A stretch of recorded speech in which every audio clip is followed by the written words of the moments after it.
भूल हो जाएगा। Any questions?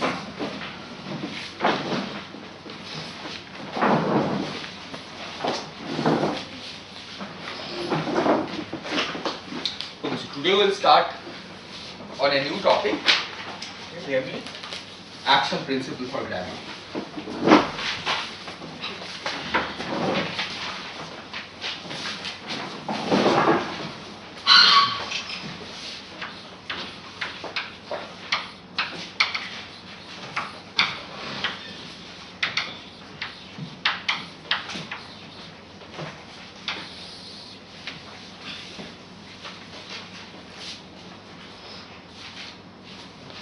So what is an action in the context of a field theory, which is what general relativity is? An action represents a functional of the fields. In more concrete terms, what it does is that given a field configuration, namely given a, for example, if you are dealing with metric, given a g mu nu of x over the whole of space time, the action gives a number. It's a rule that gives a number. So we normally denote this by S of g mu nu of x. Okay, so it's a function of all the functional of all the components, and also the other fields. Okay, and other variables as we will see later.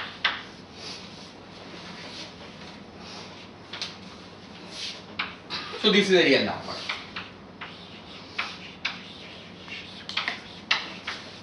For a given field configuration.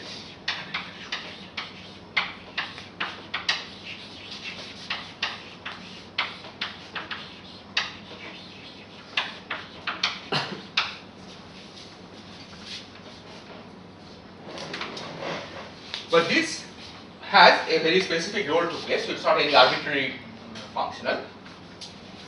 Its role is that if we demand that delta S is 0, this delta represents arbitrary variation. Arbitrary variation of fields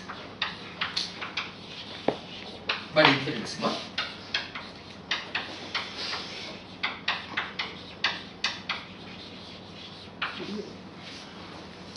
Then this gives the equation of motion.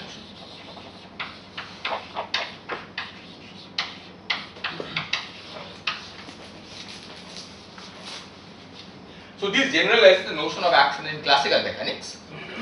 In classical mechanics, the action is a functional of the trajectory. Okay, given a particle trajectory, the action gives a number. And then again, you derive the equations of motion by simply requiring that the action is extremized.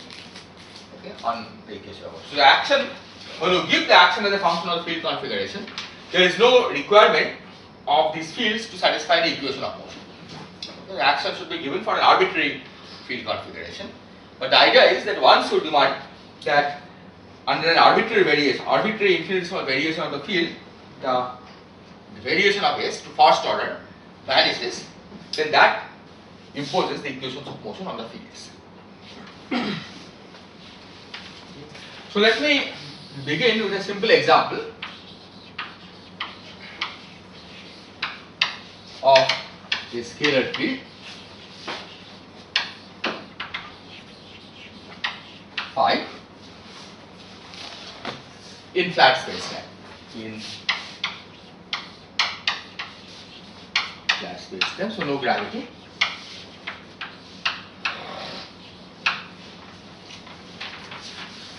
So here you can write an action of the following form: integral d4x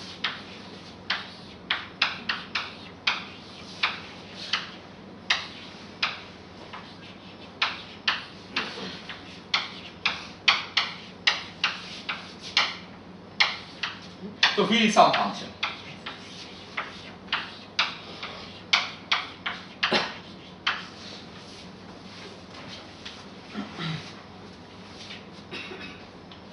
So this has the property that given a field configuration phi of x, this tells you how to calculate a number. Right? because this integral of course is just a number.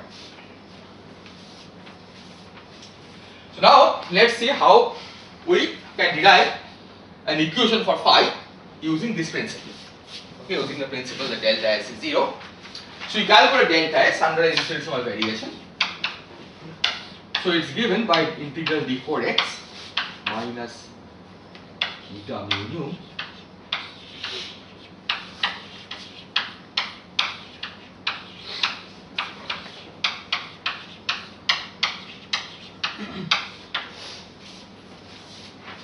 So what I have done here is that there are two variations. Okay, this phi could vary or this phi could vary to first order, but they give the same result because this is symmetric in mu nu.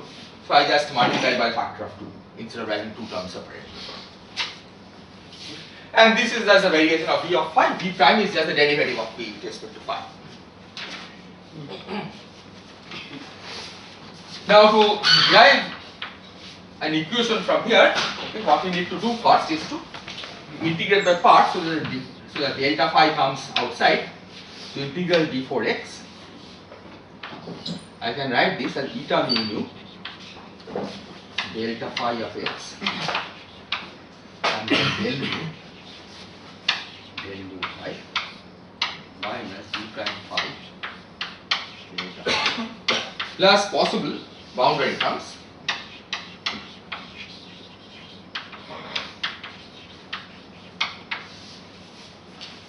Okay, so the boundary terms comes because I analyze this by writing as the partial derivative of delta phi del mu phi minus delta phi times del mu phi. Right? That's why this sign minus has changed to plus sign. But the total derivative we integrate could possibly give you a boundary term. Okay. But typically we make the boundary terms vanish by taking delta phi equal to 0 at the boundary.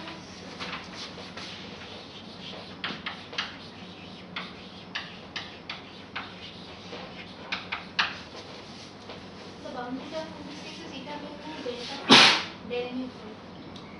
Yes, so eta mu nu, so this is total derivative eta mu nu del mu of delta phi del mu phi. When you integrate it, you have delta phi del mu phi times ds nu, right? But ds nu is the surface integral. So that term will vanish if delta phi vanishes at the boundary. Is this point clear? Okay.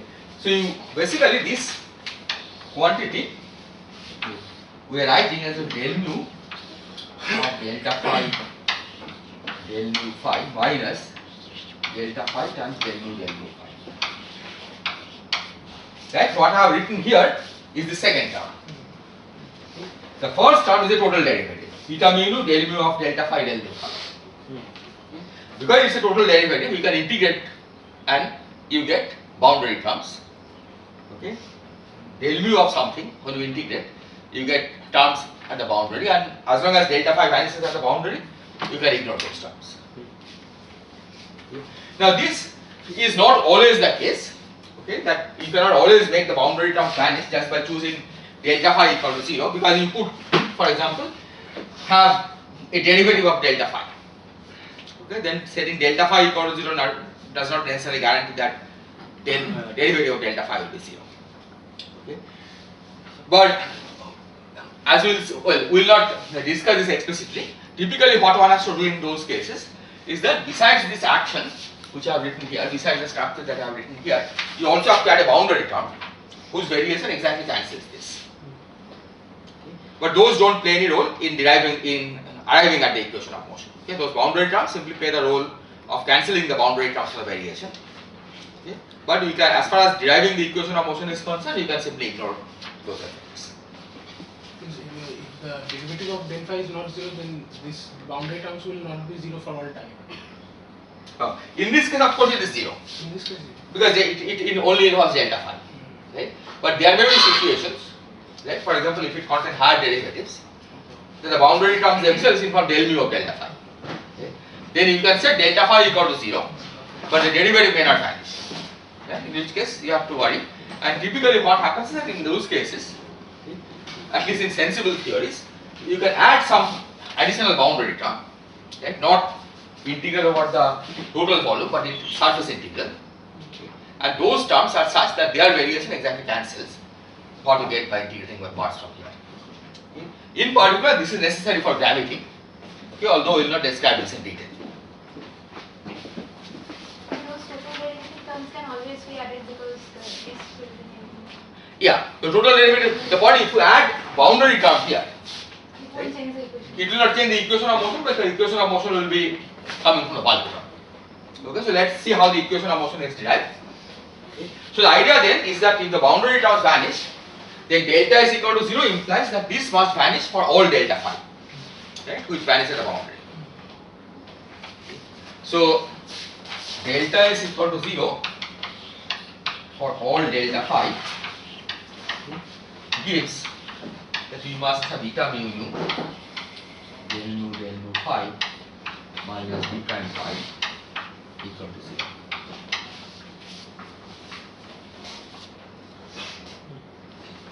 And so then you conclude that if this is the action for the scalar field, then the equation of motion derived from the action is given by this.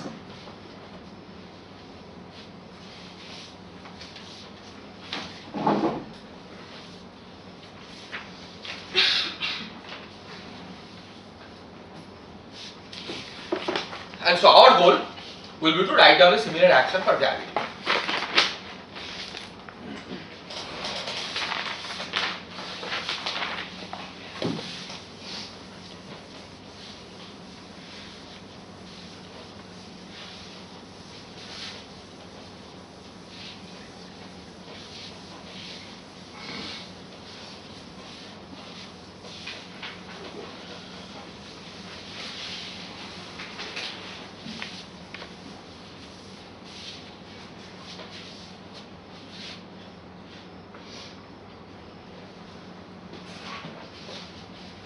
Goal is to write down an action for gravity.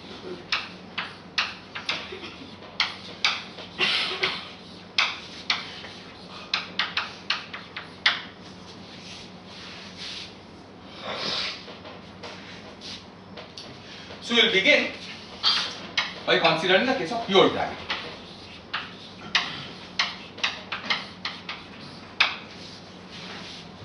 Which means no matter, only gravity. In this case, of course, we know what the equation of motions are.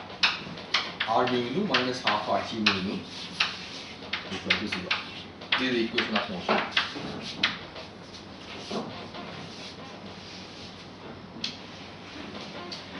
And what we are asking is there an action, okay, which means is there a functional of the metric that you can write down such that when you demand the delta s is equal to 0 under an arbitrary variation of the metric, you get to these equations. And that's what you are trying to ask. So look for SG, of 0 sigma of x is a function of this such that delta s g equal to 0 gives R mu nu minus half R G mu nu.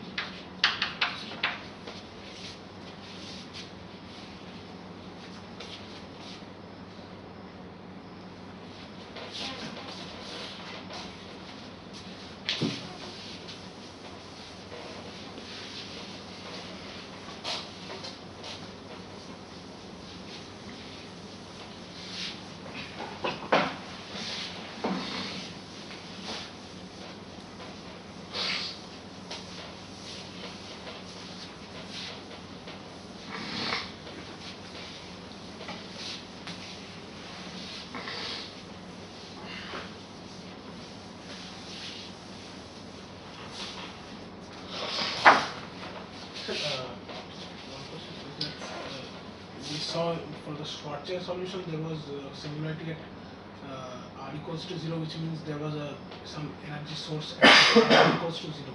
Yes. So even if we consider this as the equation of motion, there must be some source which leads to a way, otherwise that will be a Yeah, but you can look for variation of principle when you take you only look at part of the space-time away from the singularity, right? And you take delta phi equal to 0 both at infinity and at the boundary that you are which you are using to exclude the singular point. So in those places, the gravity will act as its own source. Yeah, so which means this is the correct equation in those cases, exactly. So the gravity equations are non-linear, okay? So in a sense it acts as its own source. Okay?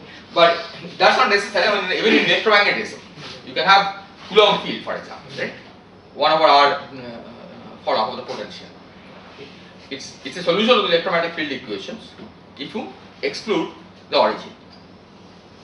Right? And again we can look for a variational principle which will give the correct electromagnetic field equations.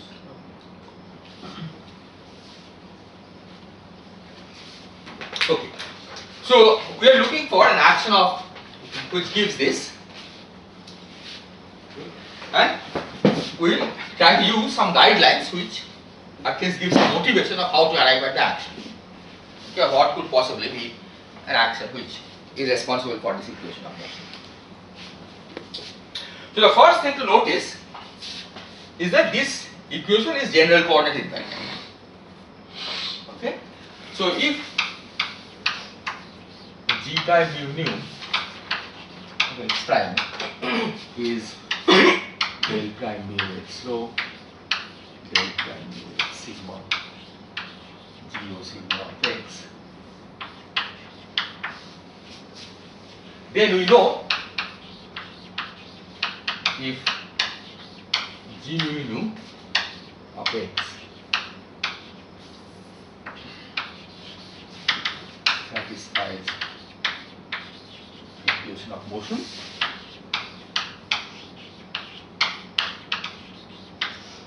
then g prime mu nu of x also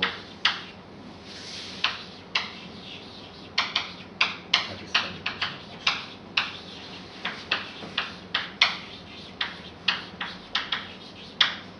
Notice that I have not put the argument x prime here because x prime is a double variable, right? Because this equation, when you say that something satisfies the equation of motion, this holds for all x, right? If it holds for x, it holds for x, it holds for x prime. So I don't have to say g prime mu nu of x prime. Okay? As a function, the g prime mu nu as a new function will satisfy equations of motion, right? That's what general coordinate invariance tells us. But if you have t mu nu, then there is a difference, right, between x and h. Yeah, so of course if the t mu nu is not invariant on the time transition, then you also have to transform the fields inside t mu nu. Right? Right now we are not talking about t mu nu, so we just want to look at this equation.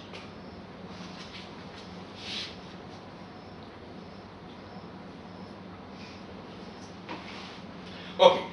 Now one way, it's not necessary, at least not from what I have told you, but it is sufficient to achieve this if the action has the property that S of g of x is equal to S of g prime mu nu of x.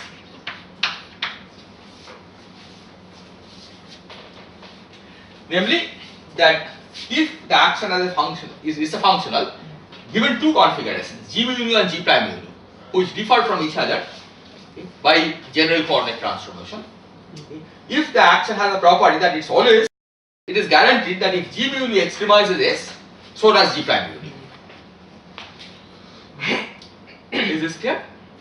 Right? Because take any arbitrary variation of g mu nu, that will induce an arbitrary variation of g prime mu nu, right? By the same coordinate transformation.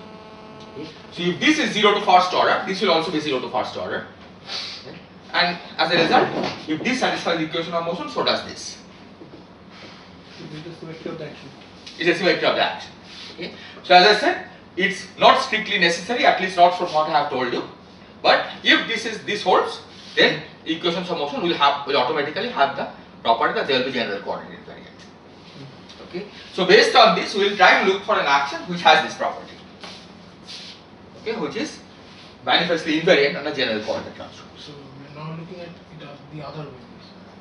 This equation was to begin with like general coordinate invariant. Now we are saying that The action is, if the action is general coordinate invariant, then then the equations of motion will also be general coordinate invariant. Is this okay?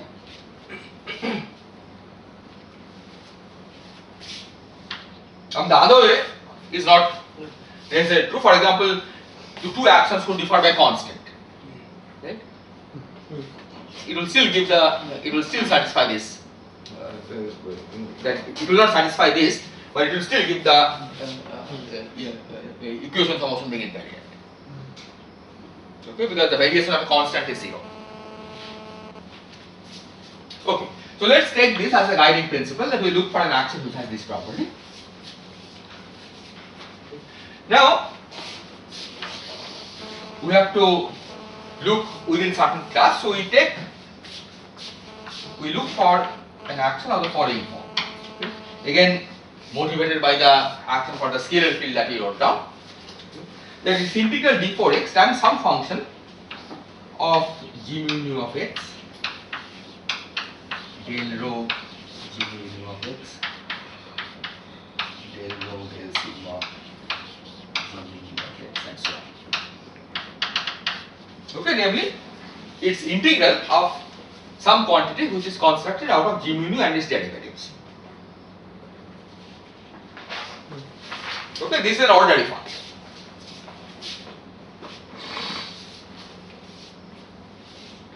So this is S of g. S g.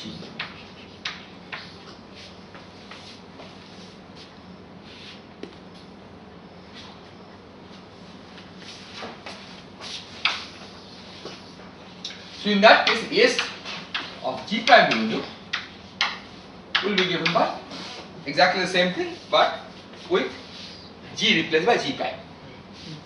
So integral d4x and some same function of g prime mu nu of x del rho g prime mu nu of x del rho del sigma g prime mu nu of x and so on. Okay, and it remains the same function because all you are saying is that it is the same action with g replaced by g prime. But now we can do something trivial, which is that because x is a dummy integration variable, we can always relabel x as x prime. Okay, nothing goes wrong here. So d4x prime f of g prime mu nu of x prime del prime rho g prime mu nu of x prime del prime rho del sigma g prime mu nu of x prime and so on.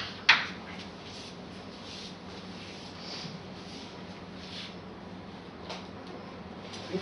So here x prime is just a new variable that we have named. We have just renamed x as x prime.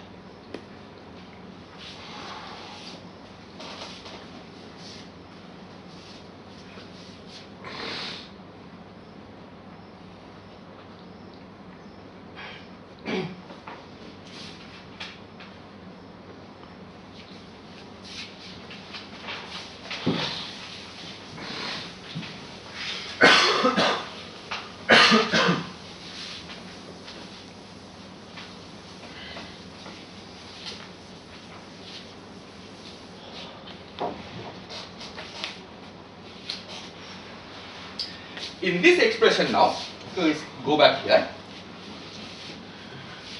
and now what we are going to do is to change variables. Okay, this time it's not renaming the variables, we are going to change variables from x to a new set of variables x prime, okay, by some relation of the form x rho equal to some f rho of x prime. F rho is some arbitrary function which just captures general coordinate transform. At this stage, you have said nothing about general coordinate transformation, this is just relabeling. Okay. But now, here, we are going to make a general coordinate transformation.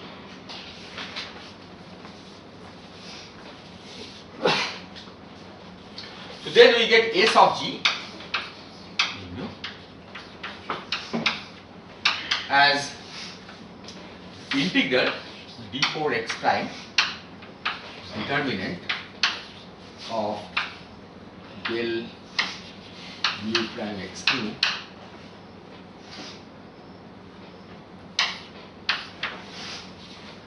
times f of g mu nu of x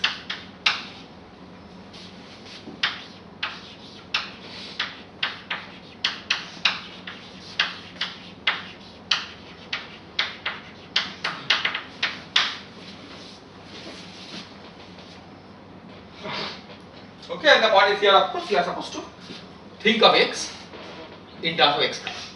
And G in terms of G prime. Yes, so G, no, we don't have to just think of G in terms of G prime, okay, but indeed, yes, so this G mu nu of x, okay, I can rewrite in terms of G prime mu nu of x prime, because this is a coordinate transformation, right? So you know, for example, that G mu nu of x is given by del mu x prime rho del nu x prime sigma G prime rho sigma of x prime. Right, so you can substitute for G mu nu x. Okay, I have written it as G mu nu, but this has to be interpreted in this way.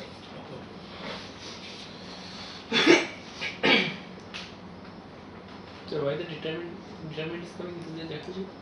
Yeah, because of Jacobian, because it was d4x, right? I am not changing variables from x to x prime. So d4x, when you convert to d4x prime, you get the determinant. Right? This is the Jacobian factor. This is more determinant.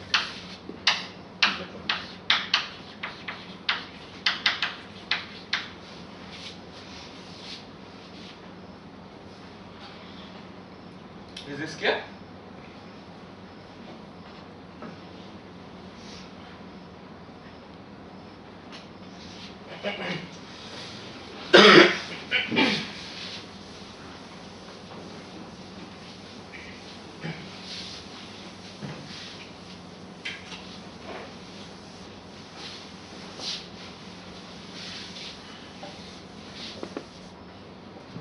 Now, we use the fact that we want a sub g and a sub g prime to be the same.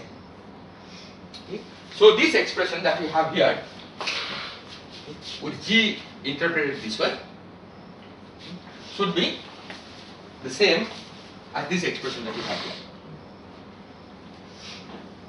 Is this clear? Sir, Yes. under coordinate transformation, delta G some extra term will come. Yes, so I have not rewritten in terms of del rho prime. Right? It's just del rho g mu nu. Right?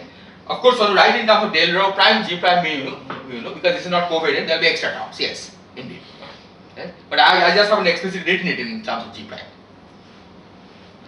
Right? But it is understood that this is what you start with, and then you make the coordinate transformation and you pick up whatever you get. Right? Starting from this, you can calculate what del rho g mu nu will be. Right? It will have these extra terms because it's not covariant. So all those terms are here. Okay. So now the idea is that we want this to be equal to that.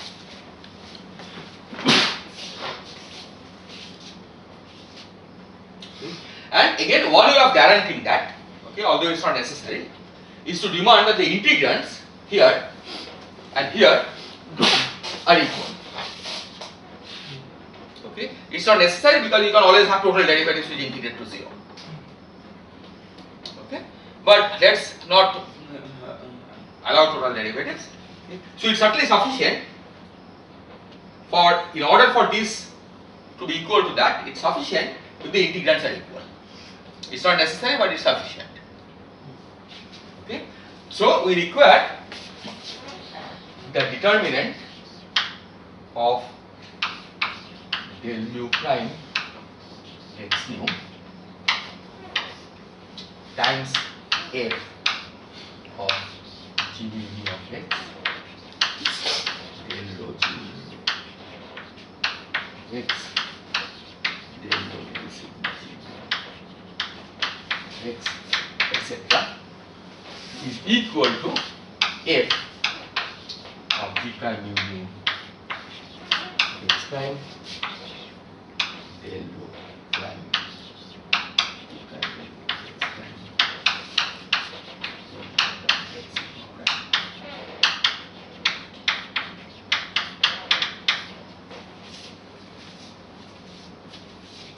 where it is understood that G mu nu and G prime mu nu are related by a transformation of this kind.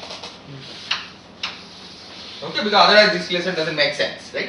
If on right hand side you have G mu nu and on the left hand side, or if on the left hand side you have G mu nu and on the right hand side of G prime mu nu without any relation between them, right, then there is no sense in this relation, right? It's only this condition is that after you have substituted for G mu nu, this expression over here, these two should match.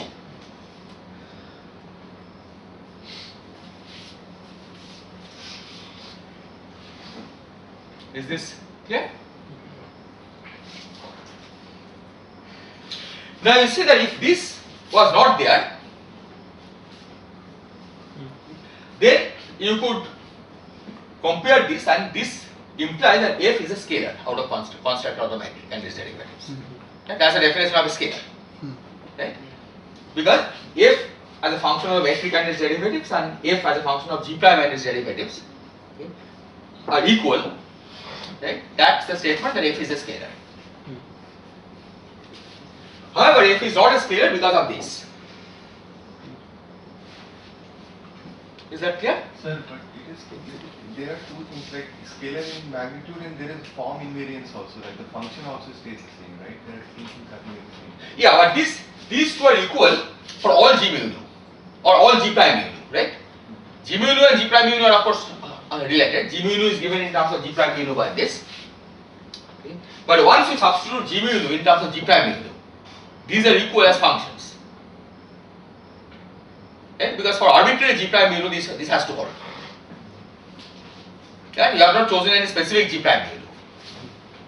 Right? G mu nu and G prime mu nu are not independent. So once you have chosen G prime mu nu, G mu nu is determined. But this is really a relationship between the functions. Is that clear? So as numbers, these are equal. Okay? But these are equal as numbers for every G mu nu. Right? Which means these are equal as functions.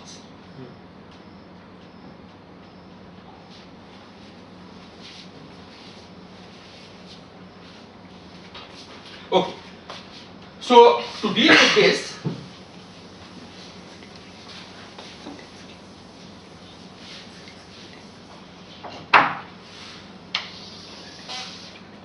we go back to this relation over here.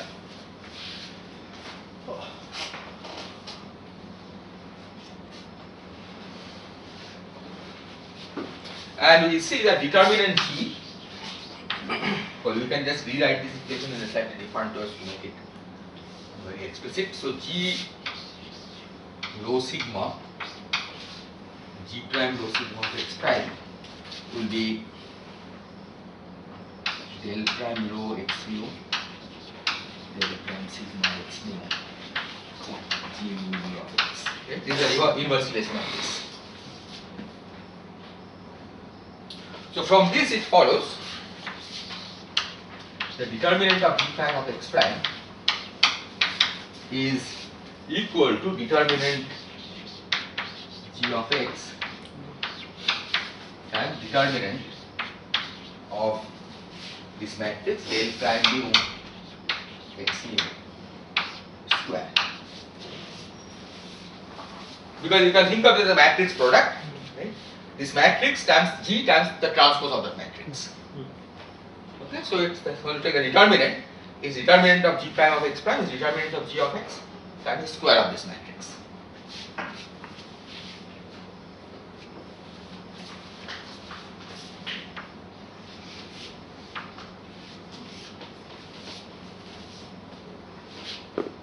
Is this clear?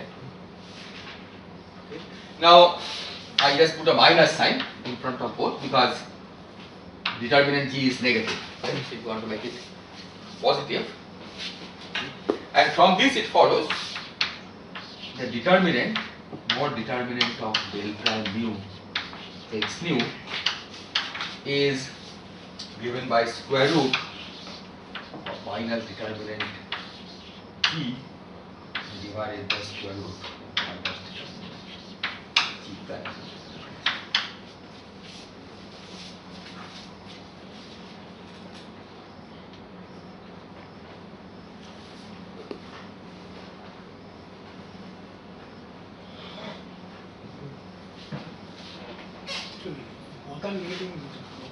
determinant of G is negative, so you don't have to explicitly write the minus one. They will cancel. Yeah, then yes, you don't have to, otherwise there is the I factor. See, if I just write a square root of determinant G prime, then that is negative, so there is an I factor and I factor, yes, they will cancel. But we want to write everything so square root is here.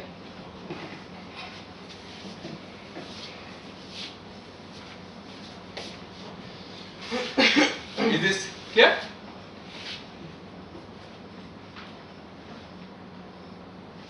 So now we can substitute this in this expression. Okay, this determinant I can replace by square root of minus determinant G prime over square root of minus determinant G.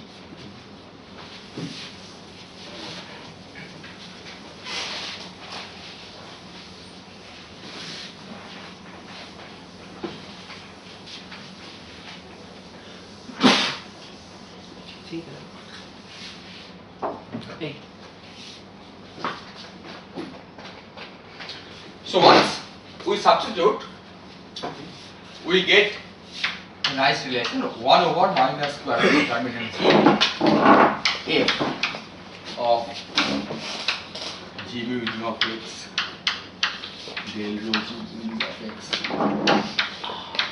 etc. is equal to 1 over square root of minus determinant G prime of x prime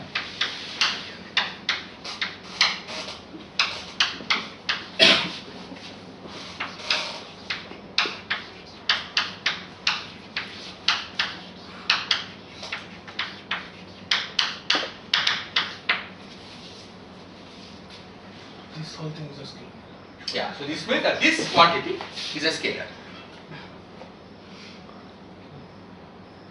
Right? Because it's some function of G mu nu, del rho G mu nu, etc. This is the same function because in both cases you are dividing this function f by square root of determinant G or minus square root of determinant, square root of minus determinant G. So it's the same function. But this function has the property that when you replace G mu nu of x by G prime mu nu of x prime, then you get the same result. Here? Okay. So from here to go to here it's clear, right? Okay. Now let's call phi. Let's introduce a new function phi of G mu nu of x square root of minus determinant G of x and of I should not. These are ordinary bracket because functional I am using square bracket. The functional I use ordinary bracket. So f of G mu nu of x del rho G mu nu of x. This is the definition.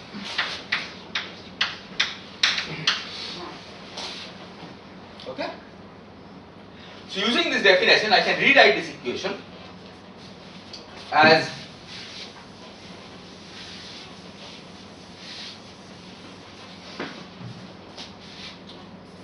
phi of G mu nu of x del rho G mu nu of x etc. equal to phi of G prime mu nu of x prime del rho G prime mu nu. Okay, it's the same function because it's the same operation that we are making both on the left hand side and the right hand side. Same function of phi, okay. But this function has this property. Okay. So this means that this function must be a scalar function of the metric and its derivatives.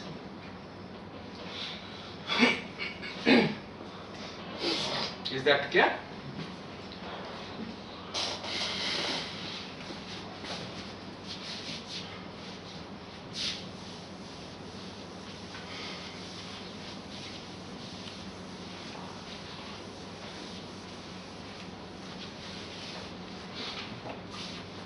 So there are of course many scalar functions of metric and its derivative, right? So this, while it fixes the possible class of functions, we still have many different choices. Right?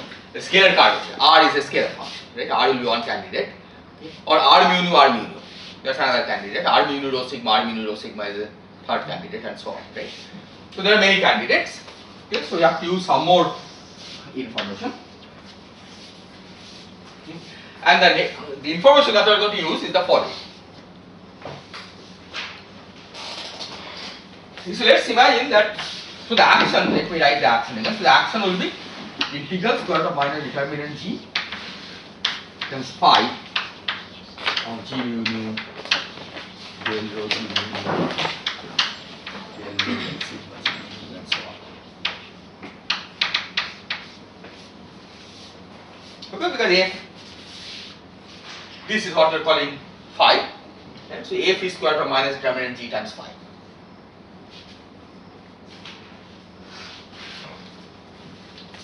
Now we are supposed to calculate delta S comply.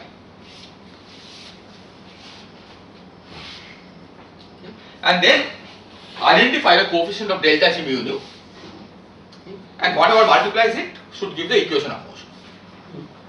Right? Because that's what we mean by extremizing the action, we get the equation of motion. So you have to manipulate this for a given phi. Right? You have to manipulate delta S by doing integration by parts. To write this as delta G mu nu times something, and that something will identify as the equation of motion. Now it's clear from here that if we take a particular term in phi, suppose you pick a particular term in phi, which is altogether n derivatives acting on g. So the n derivatives can all act on the same g, okay, or it can involve, for example, a first one derivative on one g, two derivatives on another g, and so on. Okay. Total number of derivatives is n. That's what we mean by saying that take a term with n derivatives. So if we start with such a term, and if we take the first variation, and then if we integrate by parts to separate out delta G mu nu and put everything on the rest, it's clear that we'll get the coefficient of delta G mu nu, whatever we get as a coefficient of delta G mu nu should have n derivatives. Is that clear? Because integration by parts is not going to get rid of derivatives. Right?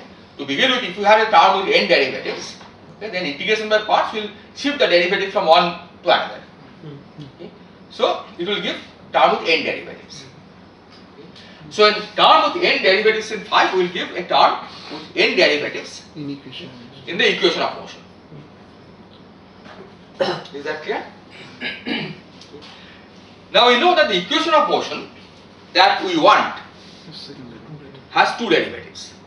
R mu nu has two derivatives, right? R mu nu is obtained from R mu nu rho sigma and then some contraction. Okay. R mu nu rho sigma involves either a derivative of gamma, right, which is two derivatives because gamma has a single derivative, or it involves products of two gammas which also has two derivatives, right? Each gamma has a single derivative. So R mu nu as well as R, okay, each has two derivatives each, two derivatives.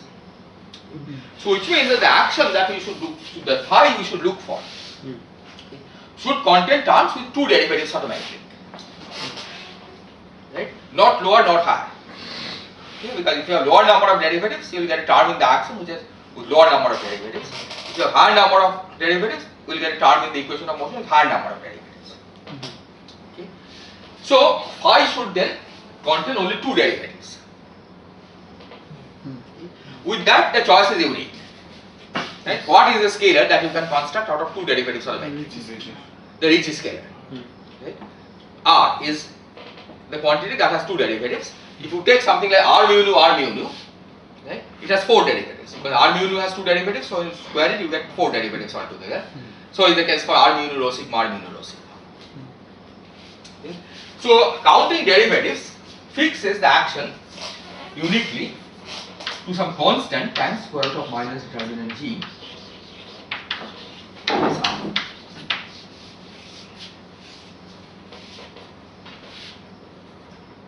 D4x is this? Pardon? D4x, yes.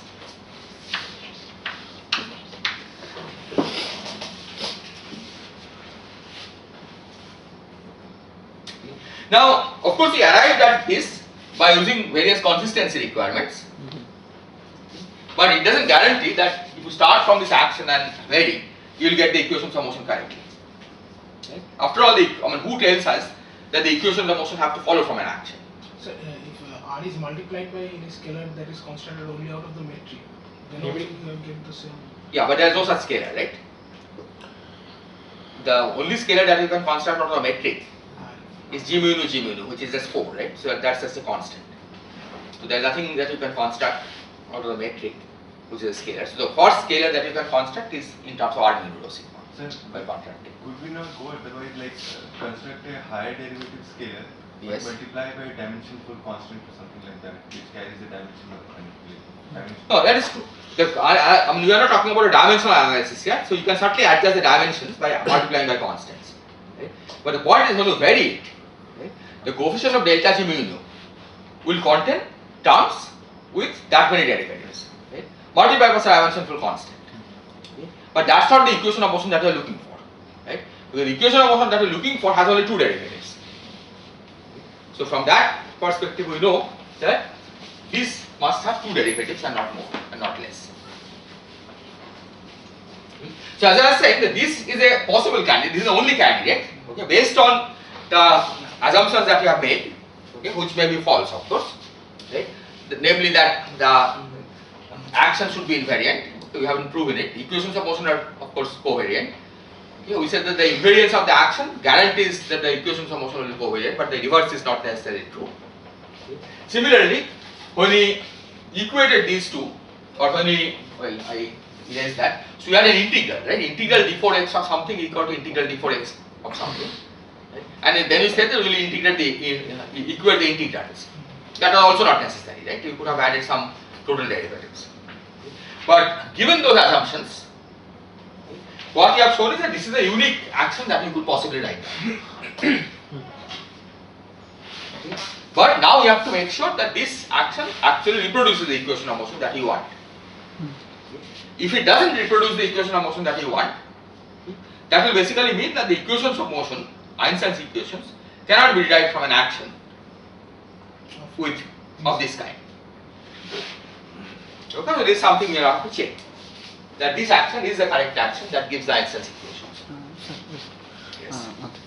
Like we can look into this action in a different fashion, that R is a scalar, we know from the beginning, and if we want this action to be general coordinate transformation invariant, then the measure must be invariant under coordinate transformation, right?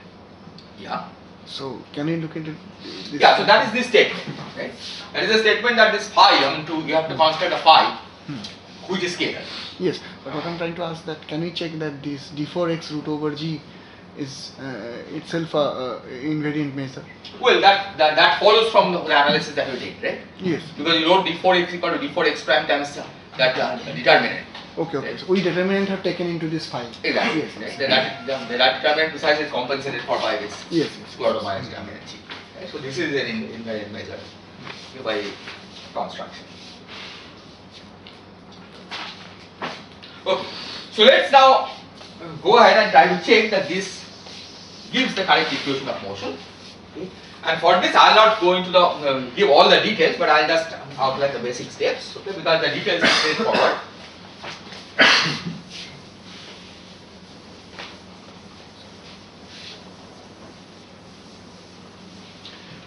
So basically, the idea is that you have to express R in terms of the metric, okay, and its derivatives, and then take the variation, and then just integrate by parts to remove all the derivatives from delta G mu nu. Okay, so that you have a single delta G mu nu multiplied by something. So for this, we need two things. One is delta of G mu nu. Okay. Suppose you have G mu nu with upper G. Right? What is this? This is not hard to figure out because G mu nu by definition is just G inverse mu nu, right? That's the definition of G upper. The delta of G inverse we know is minus G inverse delta G inverse. So this is minus G mu rho delta G rho sigma G sigma.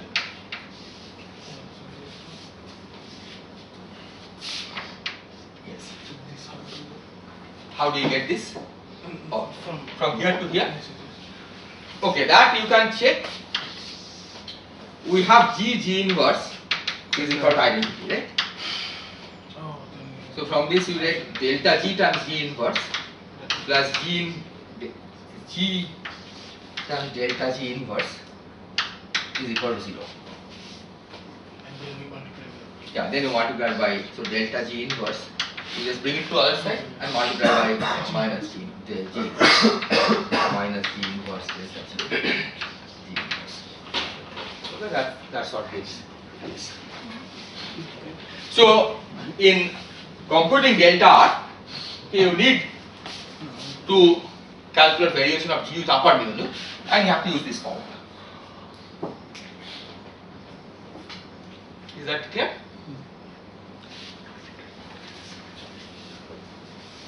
The only other non-trivial piece is this one, delta of determinant G.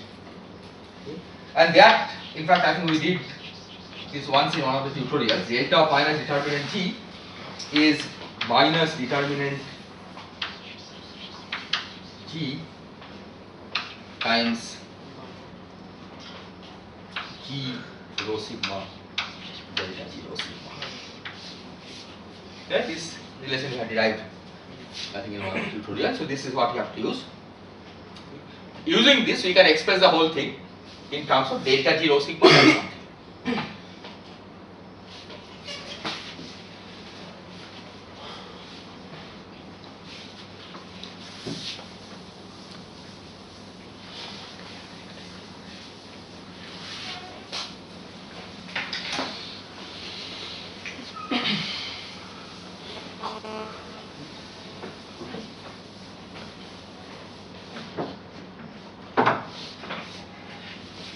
So I'll leave it as an exercise to check.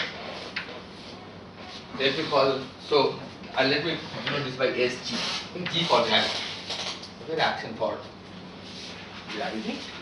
That delta SG is given by minus C integral d4x towards the minus determinant G times delta G mu times R mu of R G.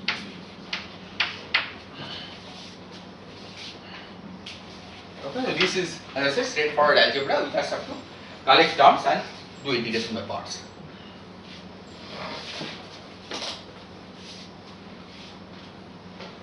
And this then implies that delta SG equal to 0 gives you Einstein's equation in absence of matter.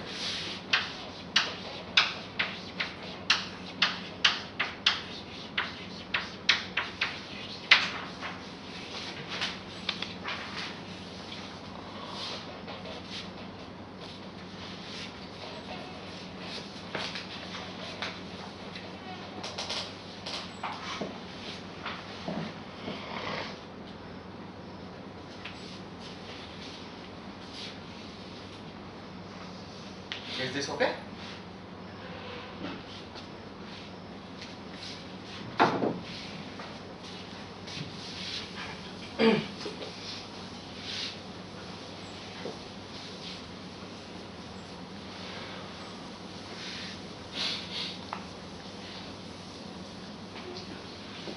this action gives the correct equation of motion, but does this still mean that those assumptions that we made are strictly true? Well, I mean, once you know that this action gives the correct equation of motion, Okay. then you don't care, right? I mean, there are other actions which could also give equations of motion, you don't care. In fact, I mean, this action, as I said, gives the equation of motion, but there is a certainty that the boundary terms involve, for example, not just delta G mu nu, but a derivative of delta G mu nu. Okay? So you have to cancel that by adding some explicit boundary terms, okay, which I am not going to describe, but this is something that you should keep in mind. In fact, this is not perhaps completely unusual. That imagine that we take the free scalar field action we have written down earlier, right? The same free scalar field action we could have also written in a slightly different way. Imagine that we wrote the action as integral d4x times half phi eta mu nu del mu phi minus mu phi.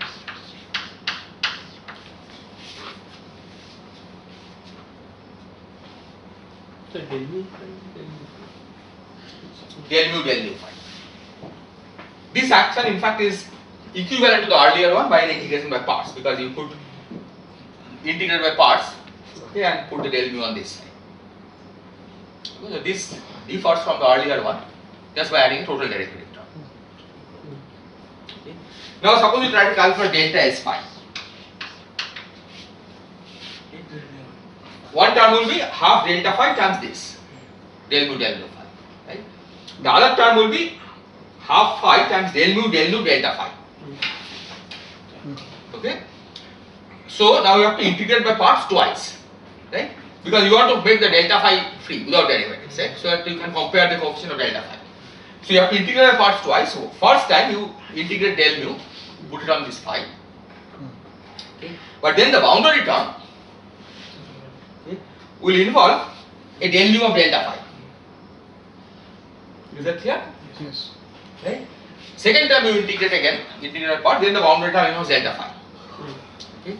So now you see that the boundary term that you get here has not only delta phi but also del mu of delta phi. So by requiring the delta phi vanishes at the boundary is not enough. Then you have to add a del mu of delta phi. You have to also have, you cannot demand both delta phi and del mu delta phi vanish, that's not consistent. So what you have to do is to essentially add a boundary term.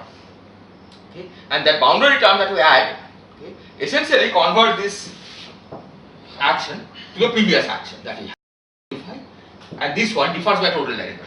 Okay. So these two differ by boundary term, okay, and that is the boundary term that we have to add to get the correct variation principle. Okay. Now here, when you write down the Einstein action, okay, integral root g times r, and then if you vary, okay, it's easy to see that you will get terms where two derivatives act on delta g. So now when you try to integrate by parts to make the delta g free of derivatives, you have to do it twice. Right? When you do the integration by part first time, okay, you get a del nu of delta g at the boundary. Okay, and that is something that has to be cancelled by boundary. Okay, in this case one can show that it is possible to write down a boundary term which does that. So after adding that term, this will come. Yes, exactly. Right. After adding that term, delta s will be just this. Okay. Last terms which involve only delta g mu nu at the boundary, which are making 0 because delta g mu nu is 0.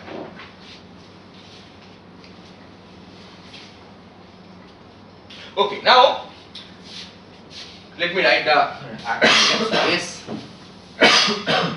G was C times integral square root of minus G times R. Now it's clear that from whatever we have done so far, we cannot determine C, right? Because C after all doesn't affect the equation of motion, it's just an overall multiplicative factor. Okay. So whatever be the value of C, as long as it's non-zero, the equation of motion will be the same. But we will see later that we can determine C, okay, with some convention. Okay. But for this you have to do a little more work. So now let's turn to gravity coupled to matter. So first we will take gravity coupled to point particle.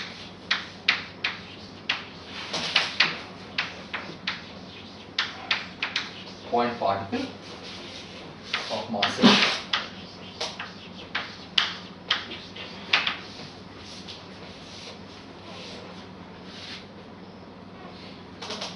How do you write that first step? Delta G upper mu nu is equal to delta G inverse of. Because G upper mu nu by definition is G inverse, the mu nu component of G inverse. Yes, sir.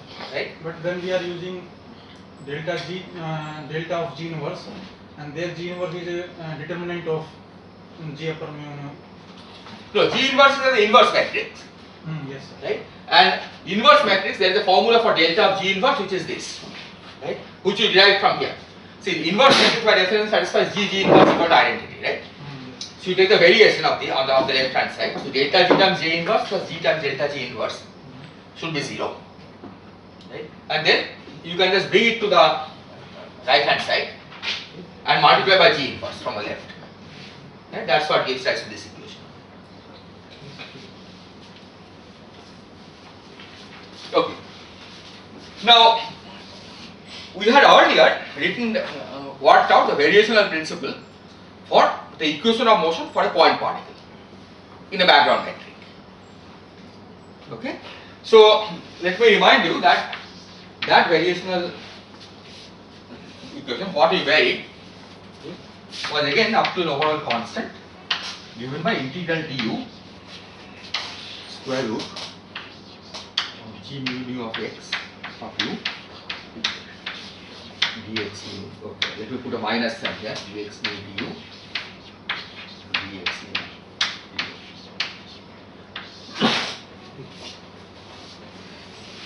This is the geodesic equation. I mean, by varying this, right, we derive the equation of motion of the point particle from the geodesic equation, right? And the geodesic equation was derived by extremizing the path length between 2 points. Right? And that in this case is this is precisely the path length.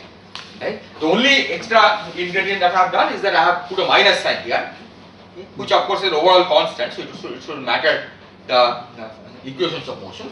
But this minus sign has the advantage that for physical path, the thing under the square root is positive. Right? Because this is the proper time, right, or d tau square. Minus g naught naught dx naught du dx naught du plus because g naught naught is negative in our notation. Right? This minus sign guarantees that if you have, for example, if you have a static particle, if you go to a rest of the particle, this gives a positive result. This is constant only when u is an affine parameter. Yes, that's right. So u is an affine parameter. So this was derived in the affine parameter basis. Is this clear? So delta Sm equal to 0. Okay, where this, let me write it delta x of Sm, right? If you take the Sm and vary x, okay, not the metric but vary x, delta Sm equal to 0 gave rise to the equation that d2x mu du square plus gamma mu rho dx mu du dx rho du equal to 0. So this is the correct equation of motion for x.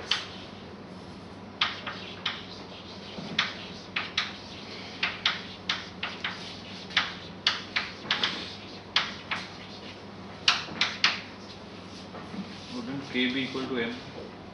Yes, so we will determine what k is. Okay, at this stage, because again, if you are just requiring that the equation of motion is obtained, right, then k can be arbitrary. Is this clear?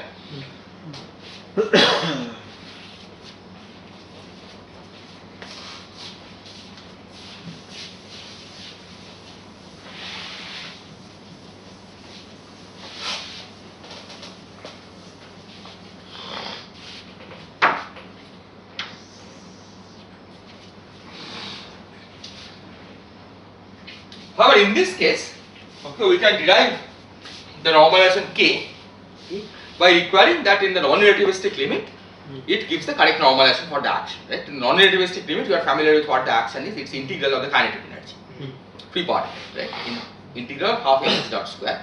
So you should be able to get that. So you should be able to adjust k to get that result. So flat space in for g mu nu equal to eta mu nu and dxi in tau much less than 1. Okay, that's non-relativistic limit. Let's see what happens to Sm. So Sm becomes k times integral du dx naught du square minus dx.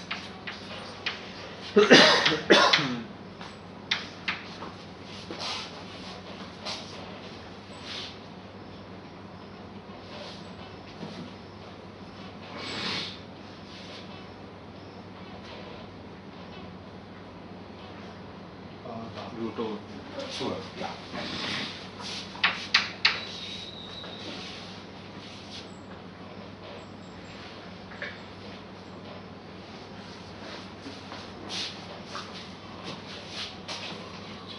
So this I can write as k times integral du dx naught du times 1 minus dx dt square over half.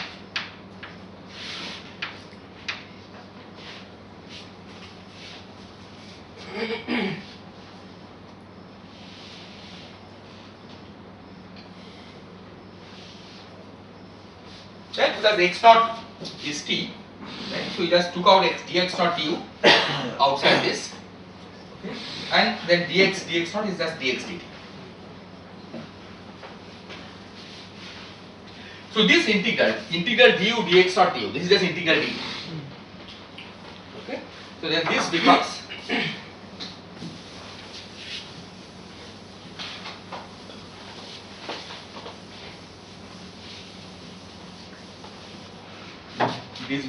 k times integral dt 1 minus dx dt square to the power half. Okay. So far you have not made any approximation. Now we are going to make the non-relativistic approximation. So the integral dt times 1 minus half dx dt square plus higher order terms.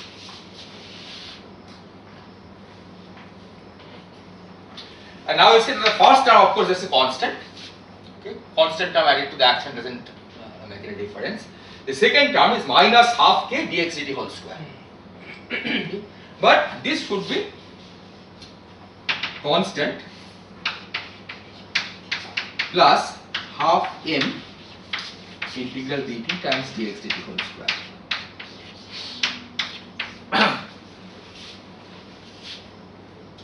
So by comparing these two, we see that k must be equal to minus m.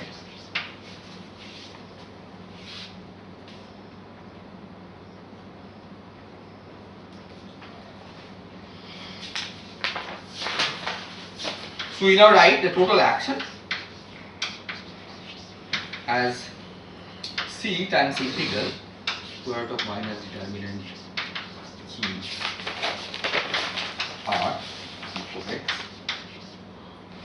minus m integral du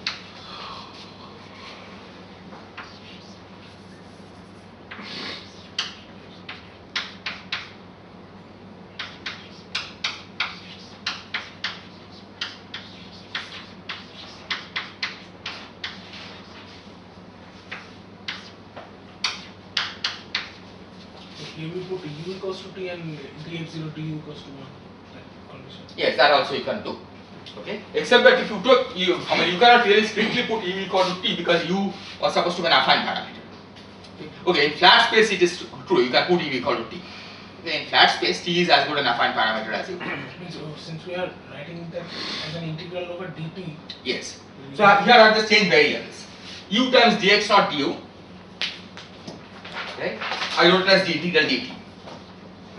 Because dx naught du is just dt du. Right? So this is integral dt times this. Okay, but you are right. At least in this case, you could take u equal to t. Because t is also an affine parameter in flat space.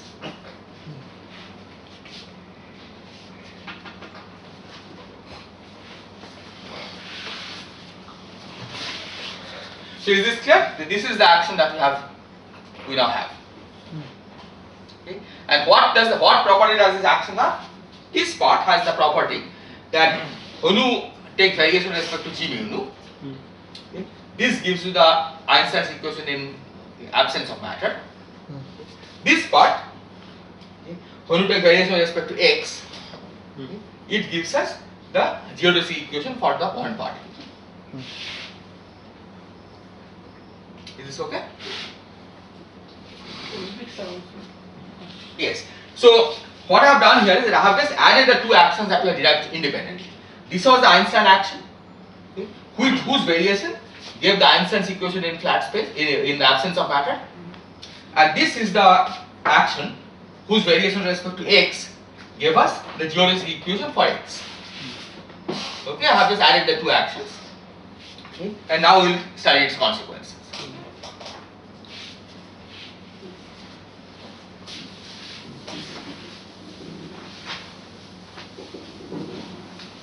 So this also includes the interactions also. Yes, this in principle should include the interaction. Okay, that's what we will see.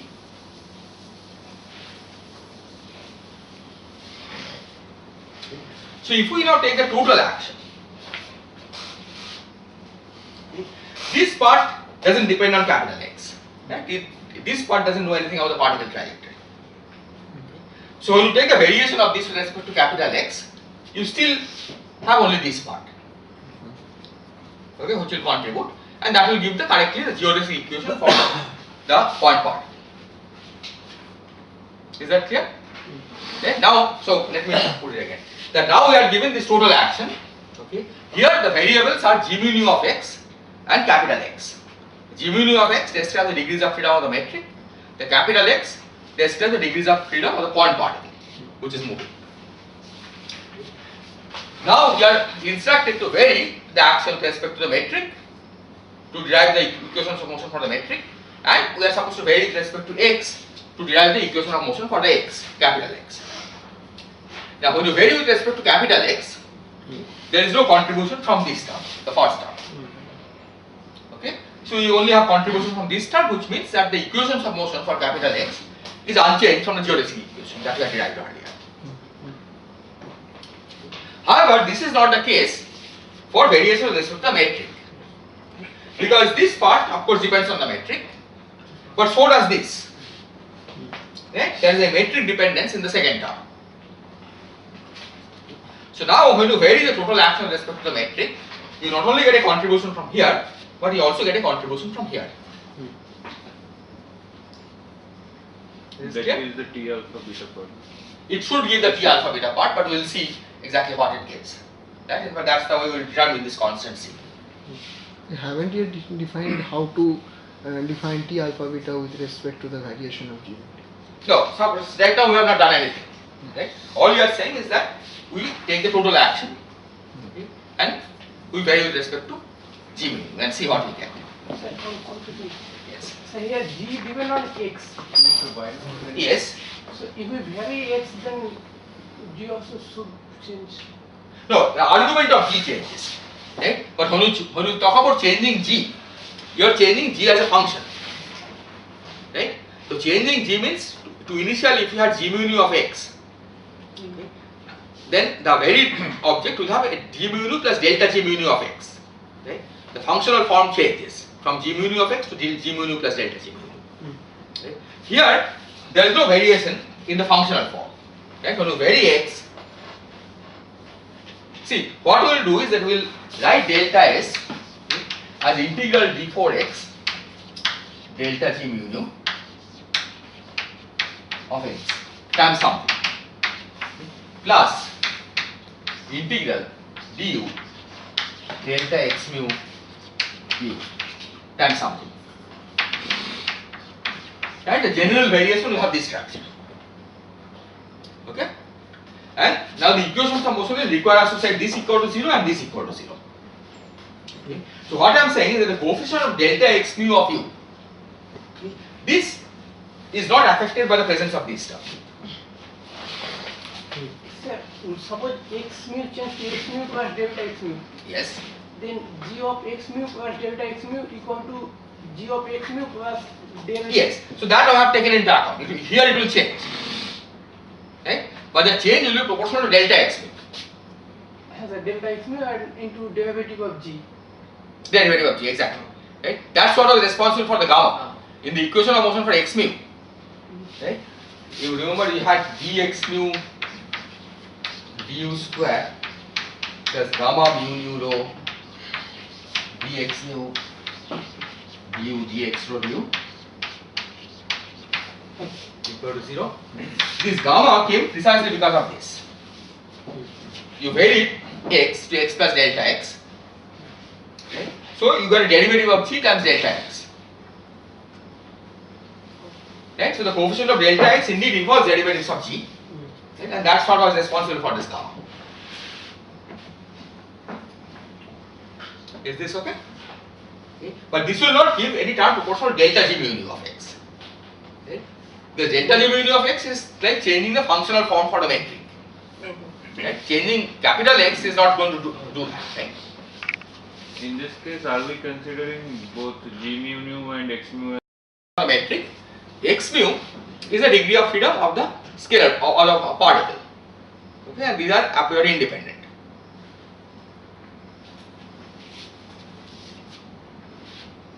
Is this okay? So let me repeat again. So what we are saying is that this part is unchanged from what we had before because this doesn't affect that part. But this part here is going to be affected by the second term because g mu nu is sitting inside. So if you change the functional form for g mu nu from g mu nu to g mu nu plus delta g mu nu, this will change.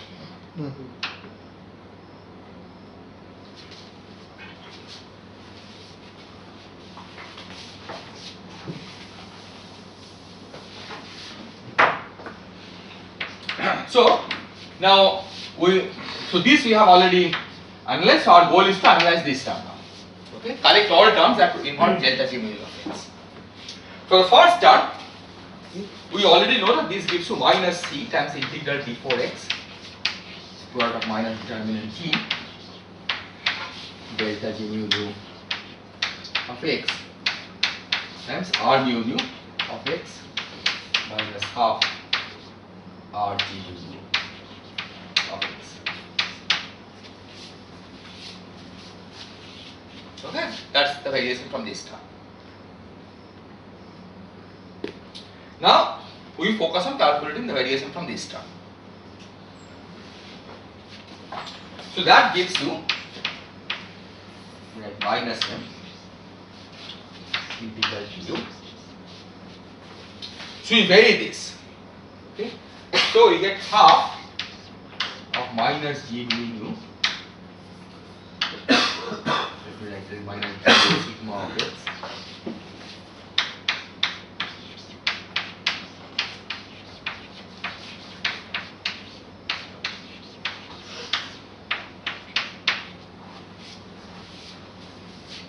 times minus delta g rho sigma of x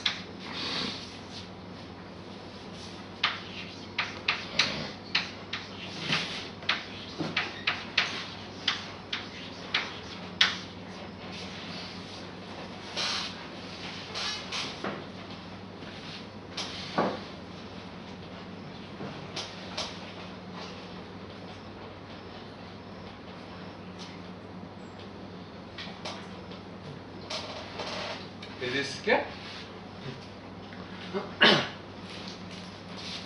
First question, only delta G change in G or delta G? This one, yeah. So this is this term. So you are not worrying about this term right now. Okay.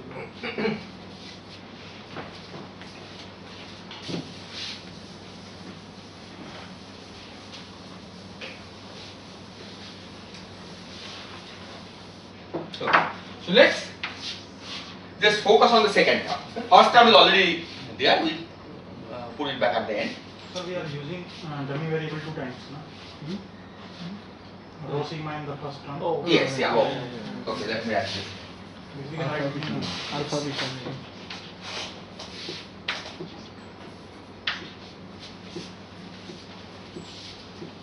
Okay. So first, this minus sign and minus sign becomes plus. So I'm now only analyzing the second term. Okay. What is our first term? So we get m by 2. Okay, this half.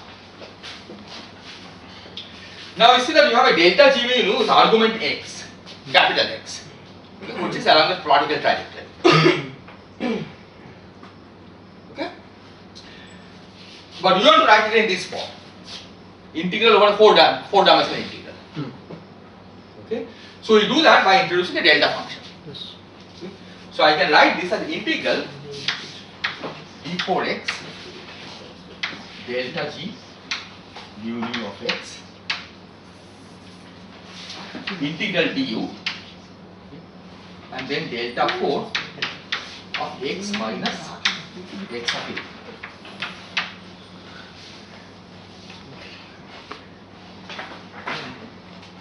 Okay, so that if we carry out the x integral, you get the delta J mu of capital X again.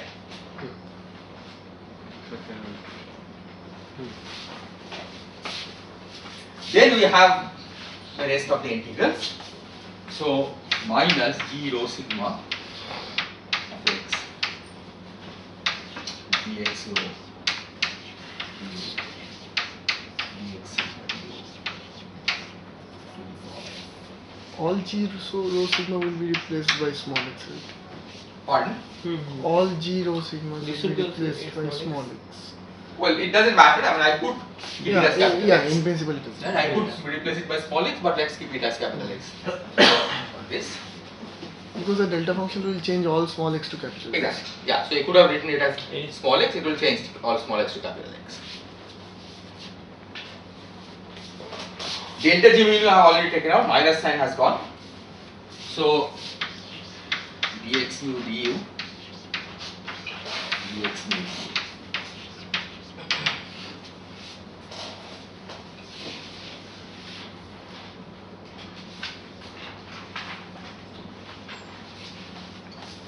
Now this quantity is d tau du minus g rho sigma dx rho dx sigma is d tau square. Right? So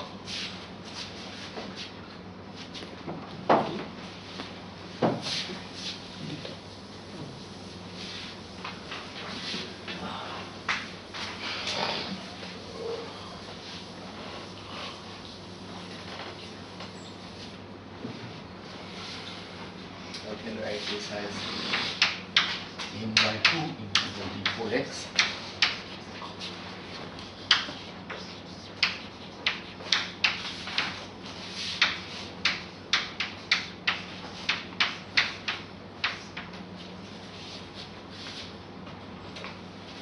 this will come inside.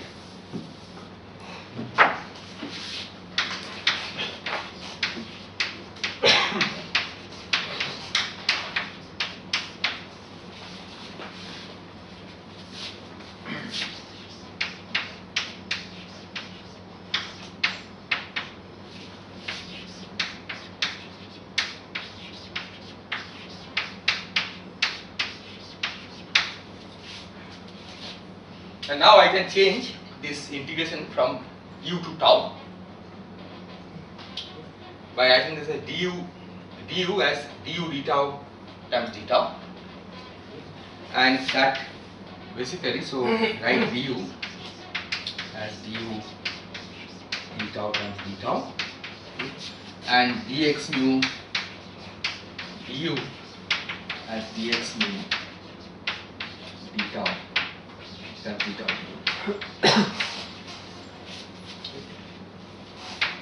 And similarly for dx to du.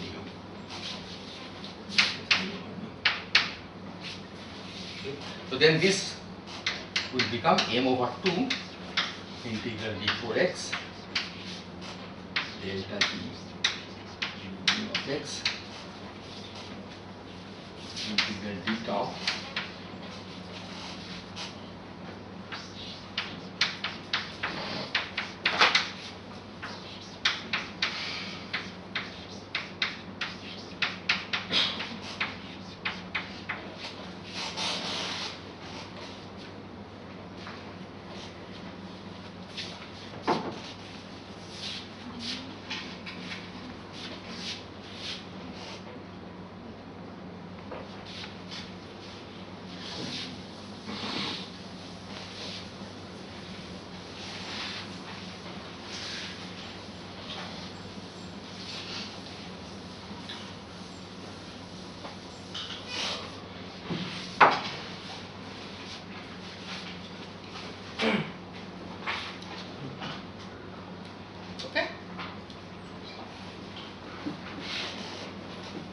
Now, if you recall, we had derived an expression for P mu nu matter that under form m times 1 over square root of minus determinant g of x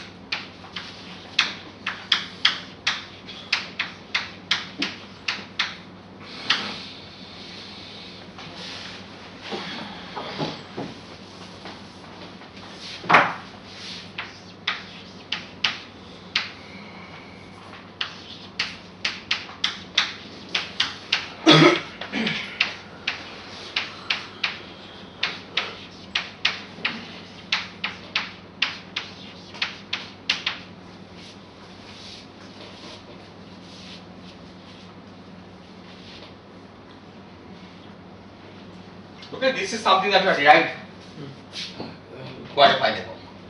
Okay, the energy momentum tensor due to a point particle.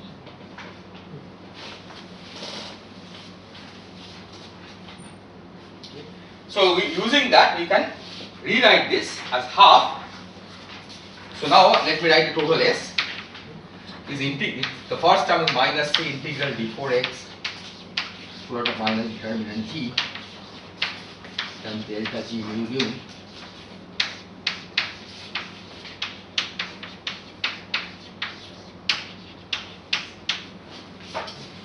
and now we see that the second term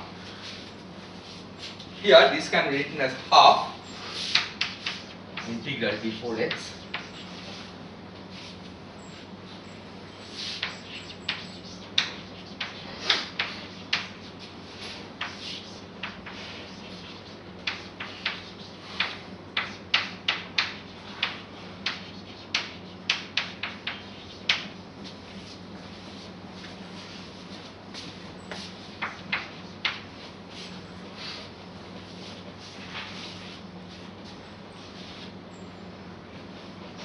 Okay, so this part is exactly as it is, and d mu nu matter had a square 1 over square root of minus determinant gx. Okay, so that's why you have to put this square root of minus determinant c multiplying c.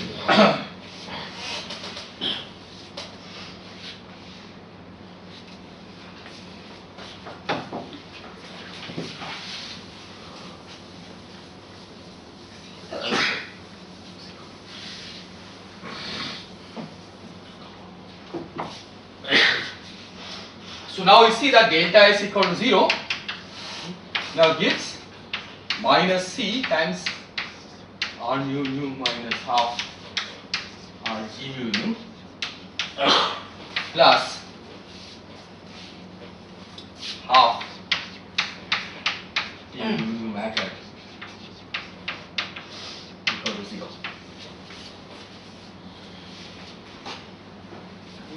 Or equivalently R mu nu minus half R G mu nu is 1 over 2C T mu nu matter.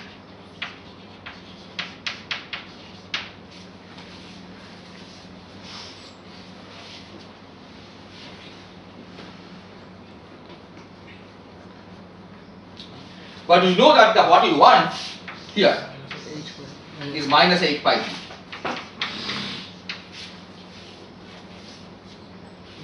And that's the equation of motion that we want. So this determines C to be minus 1 over 16 pi g.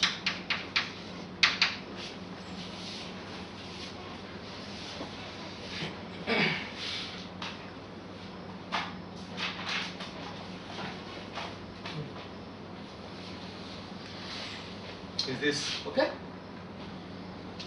So this means that with this choice of C,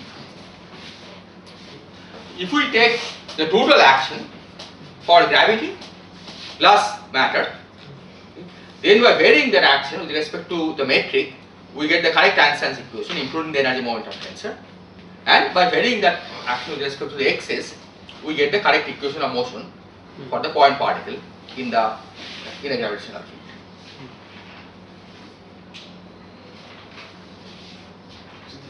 Energy momentum tensor is also due to the point particles. Yes, exactly. Right? So this was the energy momentum tensor due to point particle. So if there is some electromagnetic. Yeah, so next time we'll describe how we can incorporate now all the electromagnetic and various other things into this framework. Okay. If there is electromagnetic field, then you can add a new term in the action, okay, such that its variation with respect to the gauge fields will give the electromagnetic field equations, and its variation with respect to the metric will generate the appropriate energy momentum tensor term in the Einstein action.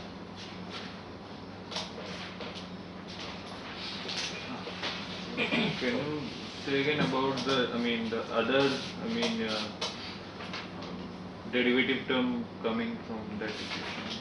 Previously what we did, so the scalar field action was saying Yes. another derivative term will come. That's right. Yeah. So the point is that suppose you take phi times del mu del nu phi, right?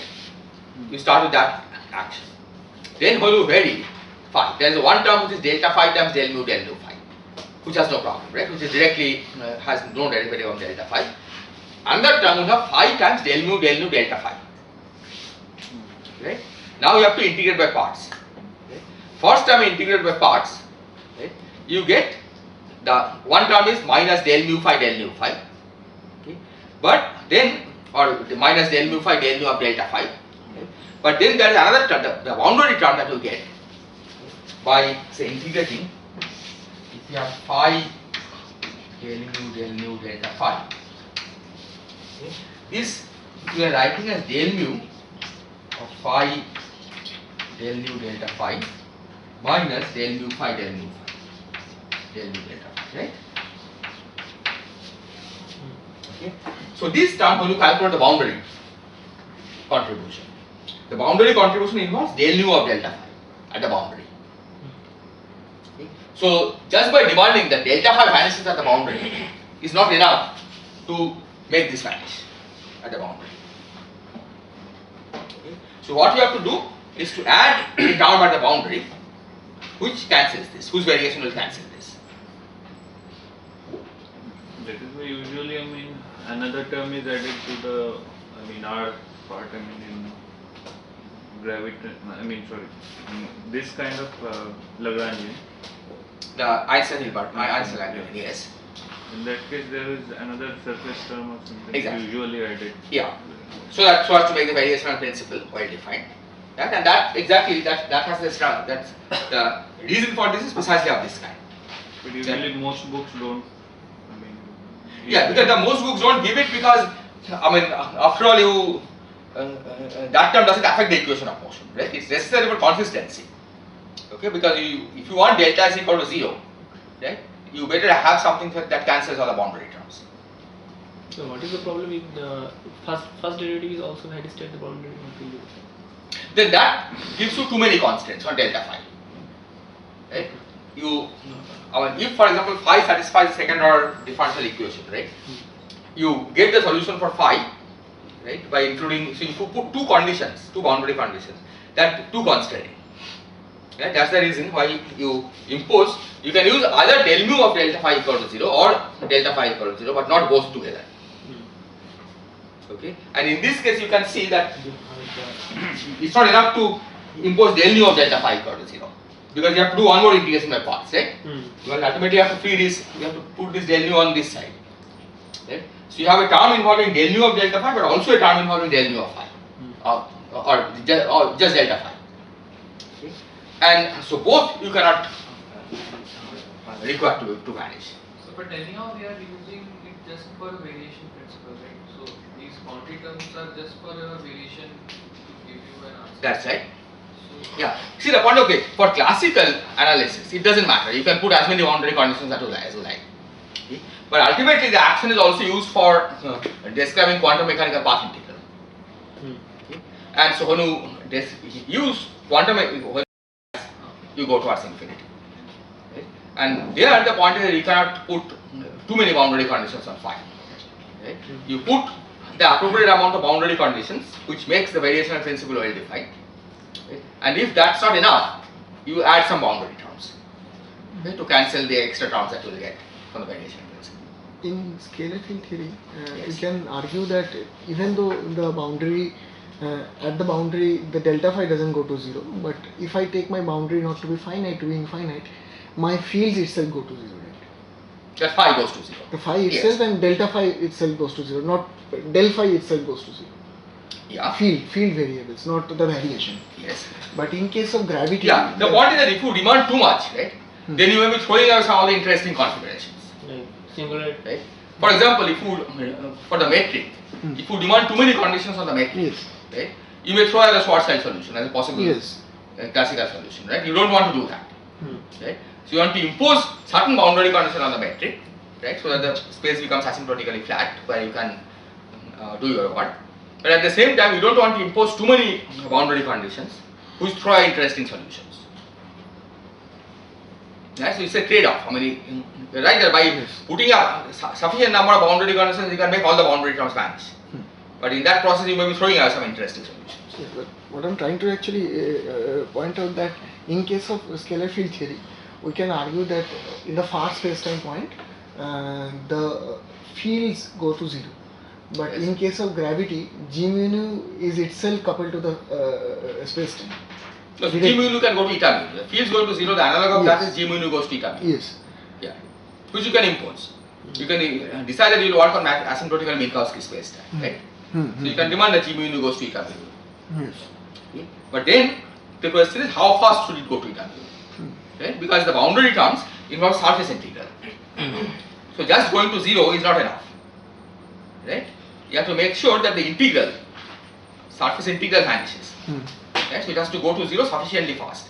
So in case of any field theory, any scalar field theory or any field theory, if I want to do it in a finite space-time and we put a finite boundary, in Yes. that case also we have we can impose the condition in two ways. We can put the variation to be 0 or the field itself to be 0, right?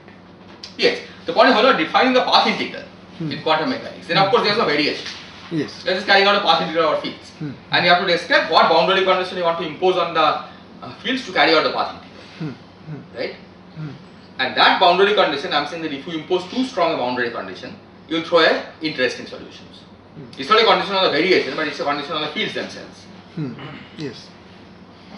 Because in path integral there is no delta phi as such. Not Right? right. Okay. I mean the reason, if you are only interested in doing classical analysis, then you can put whatever boundary condition you like and make all the boundary terms vanish. But there also you can miss the classical solutions. We know that at the Yes, you can, that is true. Yeah, but you can say that you impose a boundary condition on delta phi, not on phi. Right? You make delta phi to be as condition on delta phi to be as strong as you like, so that things vanish at boundary. Right? But when you are doing path integral, you don't have any delta phi. You are just carrying out the integral over phi. Right? And there, the important question is what boundary condition you put on phi.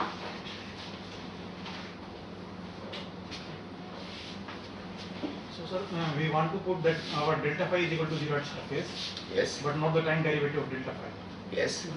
So sir, if I demand like, my delta phi is 0 for arbitrary time, and then that No, normal derivative, not a time derivative. The normal derivative of delta phi. if a normal derivative of delta phi. Yes. No sir, but here the boundary term we get phi del nu delta phi. Yes. The problem is with 0 component of the delta phi. No, not the zero component, or all components, right? Is that they are all components. So the tangential component is not a problem because if delta phi is 0 on the whole boundary, right? Then any tangential derivative will also vanish.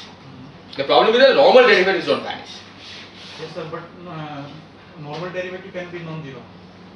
But this nu Okay, okay, okay. And is not necessarily only tangential derivative, right? okay, okay. We are demanding here that all variations are 0. In general, yes. That all del nu delta phi should be 0. Right? And that in general may not be possible. Yes sir, but we can demand tangential and the time in the time direction. Yeah, because time direction is also tangential to the boundary, right? Because boundary says you have a fixed r, right? And theta, phi and t are all tangential directions to the boundary space time. And so those variations will automatically be 0. If delta phi is 0, then tangential derivative is automatically 0. But normal derivative is not 0 in general.